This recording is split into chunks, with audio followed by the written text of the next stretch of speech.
Good morning, Phil, with the morning briefing from beautiful Oaxaca. This is Eric Huizar saying hello to you.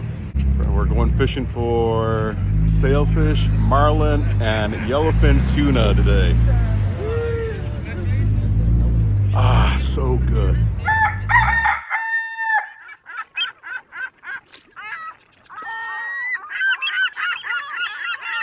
Hey, good Tuesday morning, everybody. Welcome to Surfside, California. It's just right at daybreak. It's overcast, gloomy, kind of cold out, got that albacore kind of feel to it, if you know what I mean. I mean, back in the day when we were catching albacore, it'd be, 90 degrees on the beach, and then you'd go offshore and wake up in the morning to start trolling around looking for albacore, and man, where's my jacket? It's freezing out here, and it's got that kind of feel to it. And our albacore forecast is up with some interesting corollaries. Frank Lopresti chimes in. Does he think there's going to be an albacore season this year? We have that for you.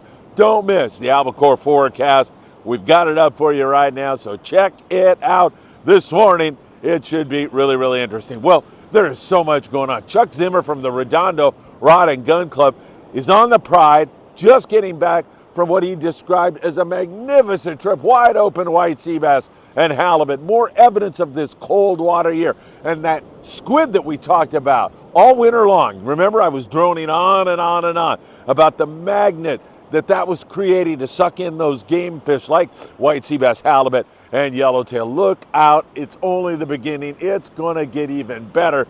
The Pride remains on fire. Bluefin tuna out of San Diego, still biting the Royal Star, catching giant yellowfin tuna.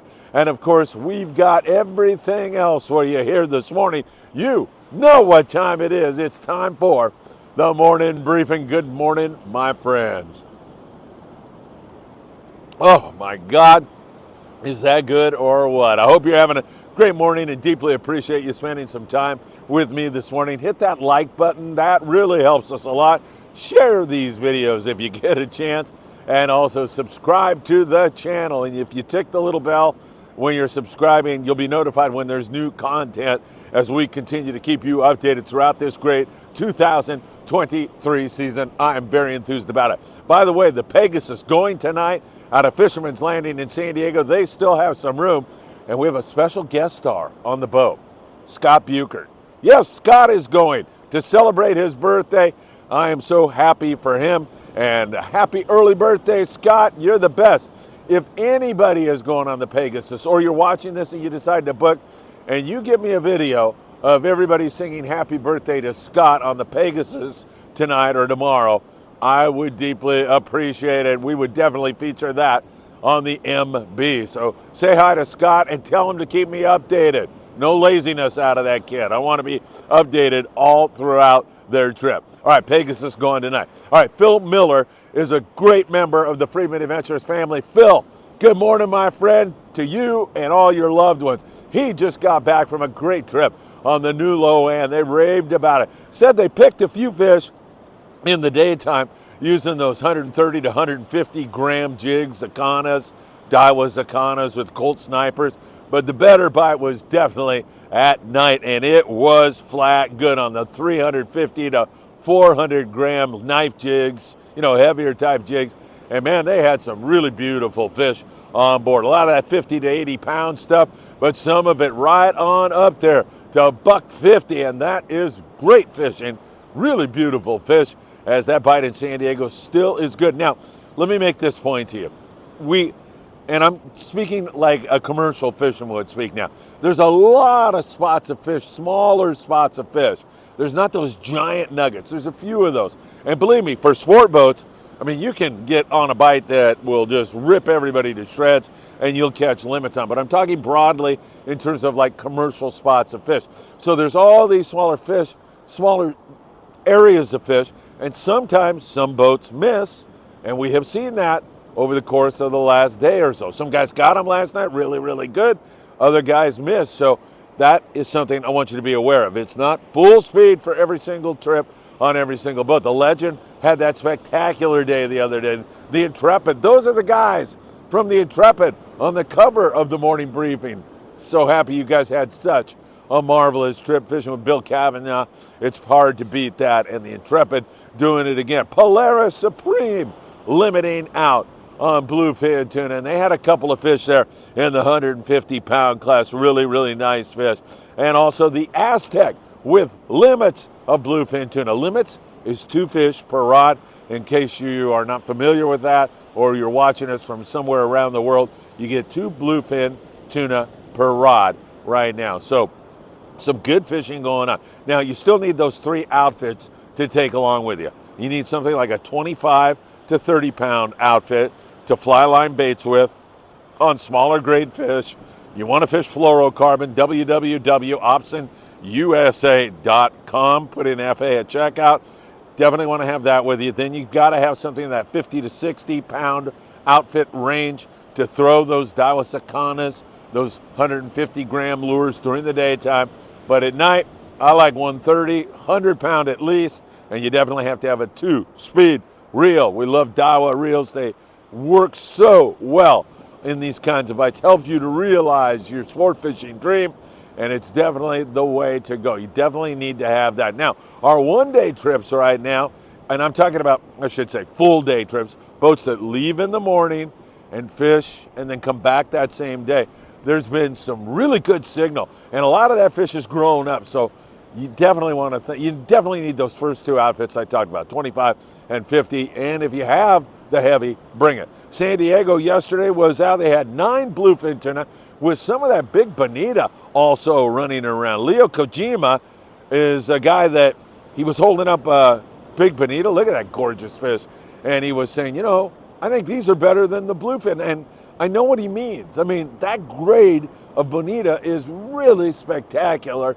And we've seen quite a bit of that mixed up. There's also some yellows on the kelps around, so you do have a chance to get that. Grande was out, and several other boats. It's a little bit more hit and miss. You get on the right nugget of fish, you can definitely get it done. But for right now, that bite has slowed a little bit. Mission Bell out of Point Loma Sport Fishing, they're also trying to get out. So we'll keep our eyes on that and see where we go from there. All right, what a trip on the Pride. What can I tell you? I keep telling you, Sean Roberts, man, he does his homework, he fishes hard, he is on his game, and what a trip they had on board the Pride. Chuck Zimmer telling me that they had limits of white sea bass. The biggest fish somewhere around 45 pounds. That's a gorgeous sea bass. Some of that fish is taken on sliding egg sinker, some of it on dropper loop, but it has been spectacular fishing. And they just decided also to throw on 25 halibut. This is some of the best halibut fishing that I can remember. Really, really good. The flatties went to about 20 pounds. Once again, this is all cold water related. And I hate to go back to the albacore thing, but don't miss the albacore forecast because there's so much of this halibut, there's so much of this sea bass being taken right now, and it really was a spectacular trip on board the Pride out of 22nd Street Landing in San Pedro, California. And of course, rockfish galore for the boats that are fishing up and down the coast. We continue to see that in most cases. These guys will get in on it. The Freedom, the Thunderbird, all those guys are looking for these sea bass and halibut. And they're also catching some mighty big yellowtail at times and then trying to load you up with rockfish. The local boys also catching lots of rockfish. On the Fury yesterday, they had tremendous fishing. And also on board the Pursuit, they're leaving right now, headed out with live squid. They had a couple of halibut, good rock fishing on the Pursuit out of 22nd Street Landing. And man, I'll tell you, how can you beat the day they had on the Spitfire, limiting out of Marina Del Rey on rockfish and throwing on several nice halibut. What a trip on the Spitfire. It was spectacular. There is some really great fishing going on here in Southern California right now.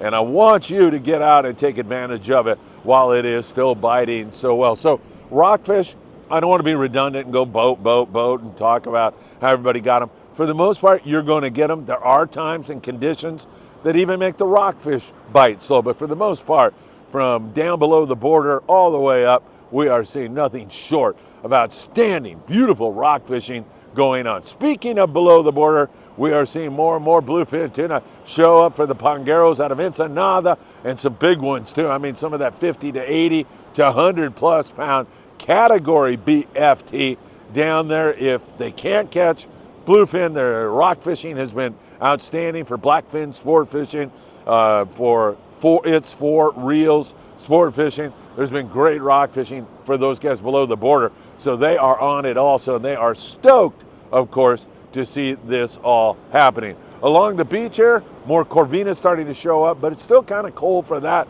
Better try to catch a halibut, because there's been some decent halibut fishing here. Lucky craft lures, also those chrome crocodiles can serve you really, really well. All right, my friends, what can I tell you?